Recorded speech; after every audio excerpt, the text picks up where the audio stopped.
Le cheveu. Dans ce module, vous vous renseignerez sur les sujets suivants: la structure du cheveu, la couleur naturelle des cheveux et les mélanines. La structure du cheveu.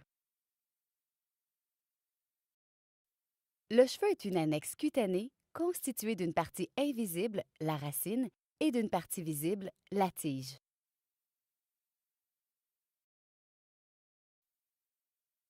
La partie invisible est contenue dans le follicule pileux et se compose de la papille dermique, du bulbe et des gaines épithéliales.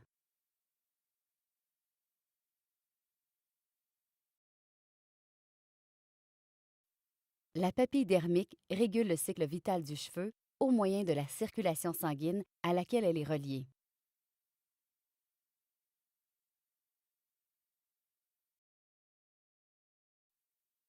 Le bulbe entoure presque entièrement la papille dermique. Dans le bulbe commencent à se former les cellules qui feront partie de la tige externe du cheveu.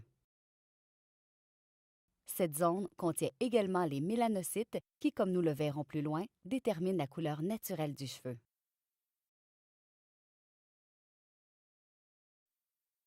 Les gaines épithéliales protectrices, formées d'une substance fibreuse, enveloppent la racine et la gaine externe est profondément ancrée à la peau. Les gaines sont fondamentales, car elles contrôlent le développement des cellules dans la partie supérieure du bulbe et par conséquent leur transformation en cheveux.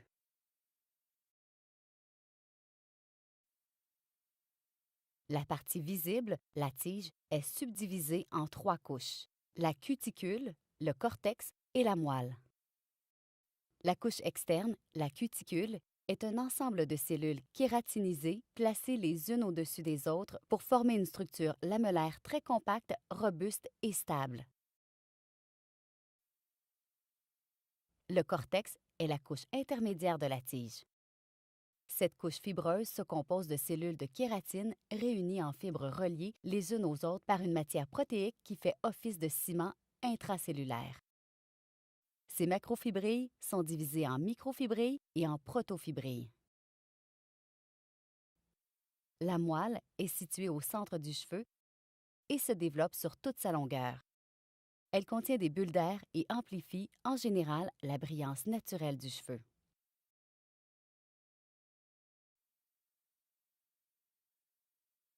La couleur naturelle des cheveux. Les cheveux sont naturellement colorés. La couleur naturelle du cheveu résulte de pigments particuliers présents à l'intérieur de la fibre capillaire.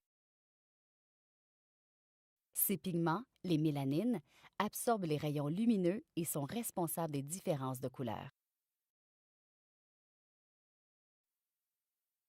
Les mélanocytes sont des cellules situées dans le bulbe qui produisent de la mélanine. Ils ont une forme rappelant celle d'une pieuvre qui, grâce à ses tentacules, injecte les pigments de mélanine dans les kératinocytes.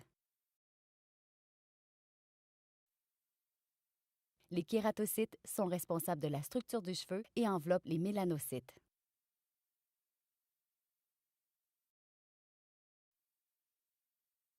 Les mélanines.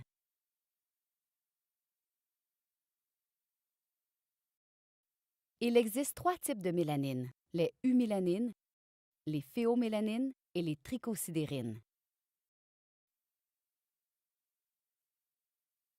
Les eumélanines donnent aux cheveux une couleur qui varie du noir au rouge foncé. Ces mélanines caractérisent donc les couleurs foncées des cheveux. Les phéomélanines donnent aux cheveux une couleur qui varie du rouge brillant au jaune. Ces mélanines caractérisent donc les cheveux au ton plus clair. La trichosidérine est le type de mélanine responsable de la couleur rouge des cheveux, assez difficile à éclaircir. Les couleurs et les nuances de cheveux, infiniment variées, dépendent de la concentration et de la distribution de ces pigments. Le cheveu blanc, quant à lui, est complètement dépourvu de mélanine. Cela conclut le module « Le cheveu ».